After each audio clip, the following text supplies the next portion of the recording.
ये पूरा एक ग्रुप है जो सो कॉल्ड गौरक्षक के नाम पर लोगों को डराता है, एक्सटॉर्शन करता है।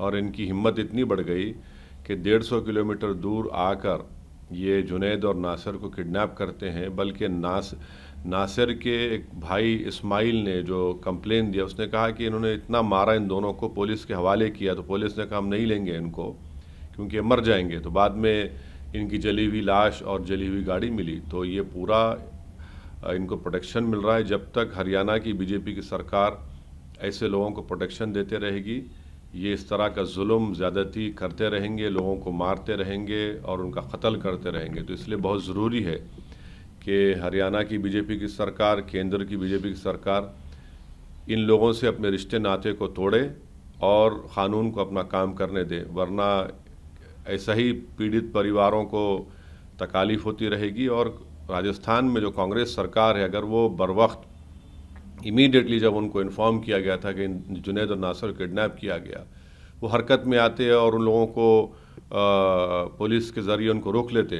तो शायद वो दोनों आज जिंदा होते। मगर वहाँ पर भी बड़े ही बुज़दिली से और कमज़ोरी से काम किया गया। राजस्थान में भी मुकदमात नामजद दर्ज हो गए हैं 5 लोगों के खिलाफ, एक की गिरफ्तारी भी हो गई है।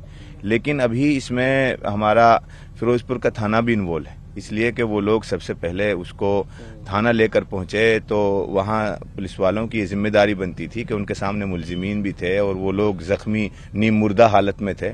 तो उनको उसी वक्त उनको गिरफ्तार करना चाहिए था, उनको इलाज के लिए हॉस्पिटल एडमिट कराना चाहिए था। लेकिन पुलिस वालों ने अपना वो किरदार अदा नहीं किया, जो उसकी वजह से उनको ऊपर भी कार्रवाई होनी चाहिए।